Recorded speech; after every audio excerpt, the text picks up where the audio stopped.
Bonjour à tous et à toutes et bienvenue sur le Renard littéraire.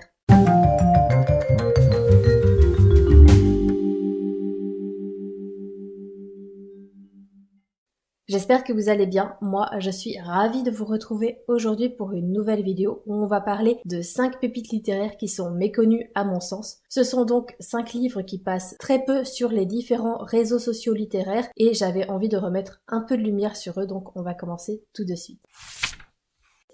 La première pépite méconnue dont je voulais vous parler, il s'agit de Hate List de Jennifer Brown, publié chez Albin Michel. Nous allons suivre le personnage de Valérie, une jeune adolescente qui revient au lycée après avoir été blessée dans une fusillade qui a eu lieu dans son établissement scolaire. Sauf que le responsable de tout ceci est son petit ami Nick qui s'est donc donné la mort après avoir blessé plusieurs élèves et tué un de leurs professeurs. Mais ce qu'il faut savoir aussi, c'est que Nick et Valérie tenaient ensemble un petit carnet, la Hate List, dans laquelle étaient recensés tous les élèves du lycée qui les harcelaient ou toutes les personnes contre lesquelles ils avaient un quelconque grief. Et ce roman raconte comment Valérie va surmonter ce traumatisme et la culpabilité qui la ronge. C'est un roman qui est sorti en 2012 et que j'ai vu un petit peu passer aux prémices de BookTube, mais il n'a pas vraiment traversé les époques et c'est plutôt dommage parce que c'est un très bon roman et bien plus profond que ce qu'il pourrait laisser transparaître aux premiers abords. C'est un roman qui va parler d'un phénomène qui est malheureusement bien trop répandu aux États-Unis, qui est donc les fusillades en milieu scolaire, mais qui, au lieu de se concentrer sur l'avant, même si l'autrice explique effectivement pourquoi cette situation dramatique est arrivée, va surtout parler de l'après, sur comment on se reconstruit après cet événement, comment est-ce qu'on gère un deuil aussi particulier, comment est-ce qu'on gère sa culpabilité. Parce que même si Valérie a été blessée et qu'elle n'est absolument pas au courant des projets de Nick, elle se sent responsable de la situation et regrette de ne pas avoir compris que son petit ami, lui, ne plaisantait pas, qu'il prenait leur hate list très au sérieux, ce qui n'était pas son cas à elle. Et l'autrice nous offre des réflexions très nuancées, très réalistes et loin d'être manichéennes. Je pense que c'est vraiment la grande force de ce roman et qu'on a un traitement des événements, des conséquences et de la psyché des personnages qui est assez loin de ce qu'on pouvait trouver dans les romans young adultes du début des années 2010. Dans mon souvenir, j'avais trouvé quelques scènes, peut-être une ou deux, qui étaient peu pertinentes pour l'avancée et la résolution de l'intrigue, mais elles sont assez brèves et ne donnent pas une sensation de longueur au livre. L'autre point positif, comme je le disais, c'est le traitement des personnages. Honnêtement, on est loin d'avoir des personnages clichés, unidimensionnels, aux réactions peu naturelles, etc.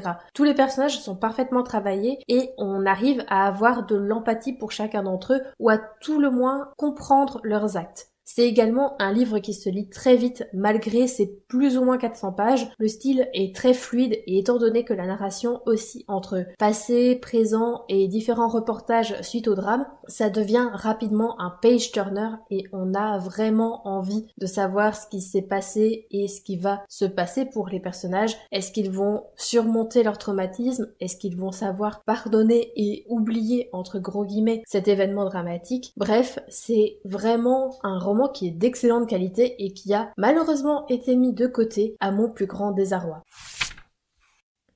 Je poursuis avec une bande dessinée dont j'avais rapidement parlé dans ma vidéo de bilan de mi-année, Star Night de Kay Davert à retrouver chez l'incroyable maison d'édition Kinae. On est dans une BD de fantasy jeunesse dans laquelle nous allons suivre une grenouille nommée Tad et dans cet univers est un bratacien, c'est très mal vu. Cependant, Tad va embarquer dans une aventure hors du commun qui a pour but de ramener le roi de l'étoile qui s'est écrasé sur Terre, chez lui donc, c'est-à-dire sur la Lune.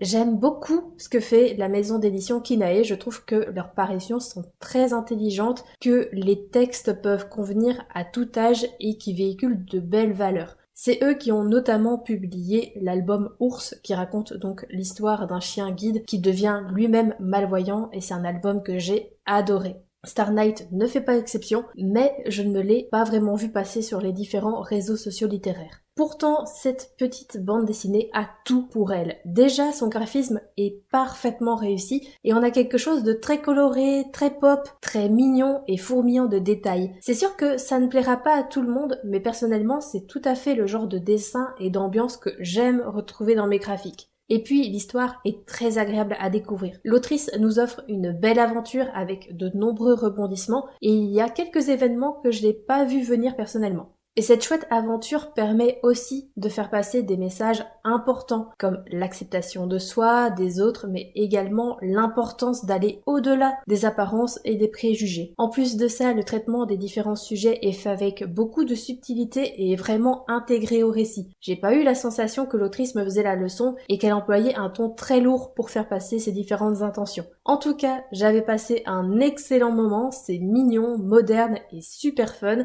Et ça me donne envie de voir ce que l'autrice va faire par la suite puisque c'était sa toute première publication.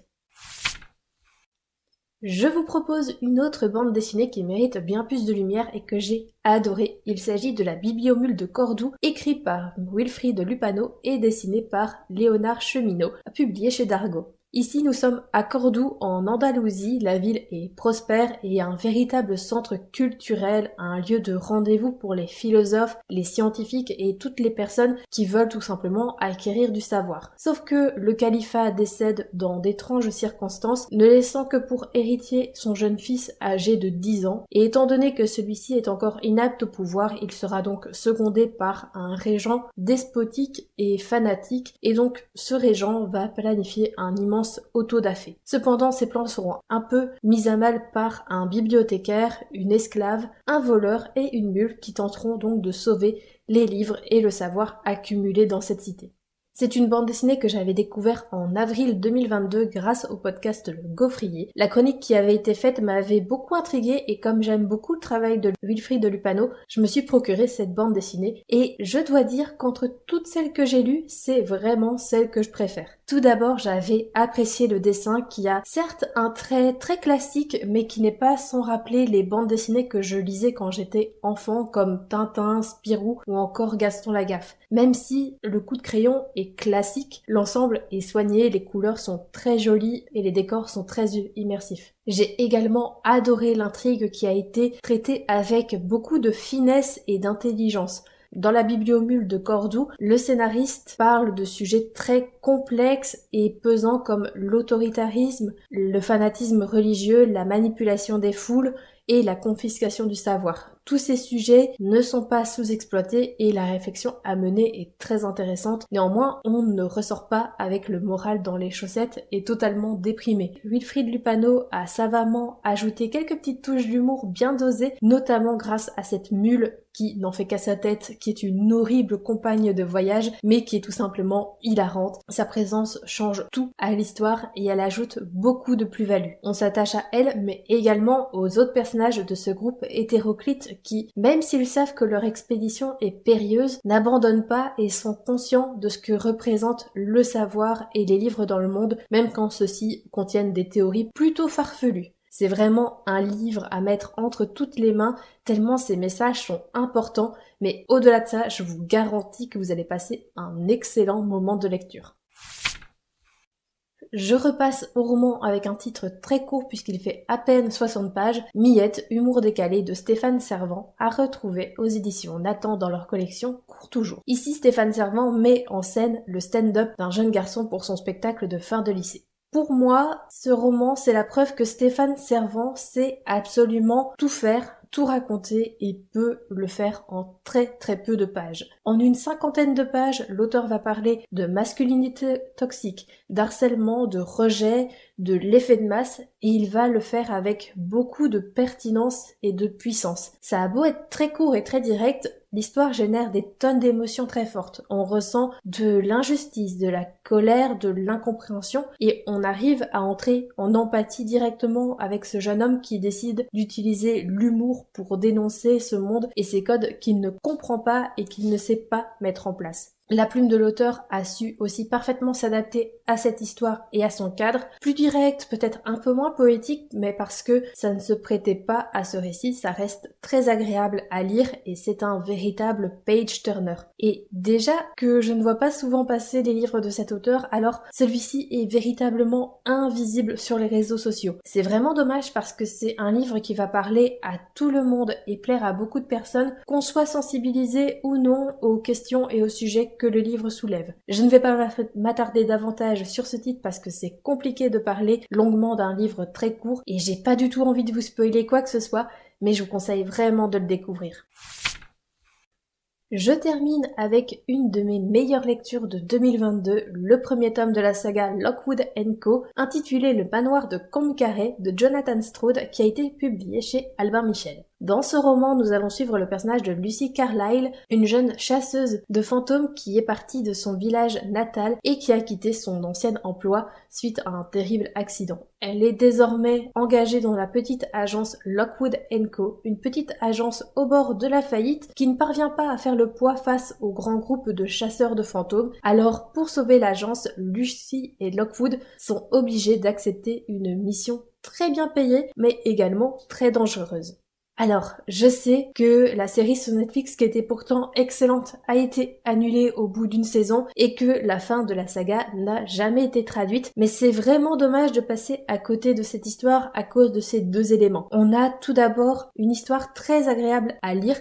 Nos protagonistes évoluent dans un monde et un univers très mystérieux, un poil hostile et qui offre une ambiance spooky très bien faite. L'histoire est également très agréable à découvrir puisqu'on a plein d'actions, de rebondissements, très peu de temps mort et que ça en fait un véritable page turner. Mais comme pour Scarlett et Brown, du même auteur qui aurait très bien pu avoir sa place dans cette liste, même si j'en ai déjà parlé à de nombreuses reprises comme dans ma vidéo de bilan de l'année 2023 que vous retrouverez dans le petit i, la force de ce roman, ce sont ses personnages et surtout le duo que forment Lucy et Lockwood. On n'est pas sur un duo totalement opposé, mais il y a une véritable alchimie entre les deux protagonistes. Ils s'entraident mutuellement, ont une grande complicité et on sent vraiment que le lien qui les unit est solide. Et séparément, on voit aussi qu'ils ont de la personnalité et de la profondeur. J'adore le charisme et le côté un peu nonchalant de Lockwood et la vivacité et la loyauté de Lucy. Pour moi, c'est vraiment une saga à découvrir et je regrette vraiment qu'elle n'ait pas trouvé son public ou du moins pas selon les critères de la maison d'édition et que la fin ne soit pas traduite. Mais après tout, je ne perds pas espoir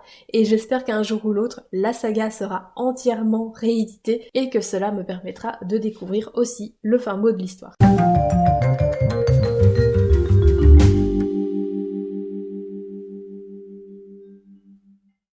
Cette vidéo est désormais terminée et j'espère qu'elle vous a plu. N'hésitez pas à me dire si vous avez lu l'un de ces livres et quel est votre avis là-dessus. N'hésitez pas également à me donner 5 livres qui sont, à votre sens, trop peu vus sur les réseaux sociaux et qui mériteraient aussi de la lumière.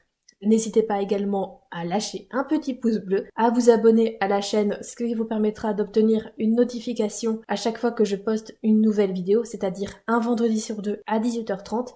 Et moi, en attendant de vous retrouver dans une prochaine vidéo, je vous souhaite d'excellentes lectures et je vous dis à très bientôt.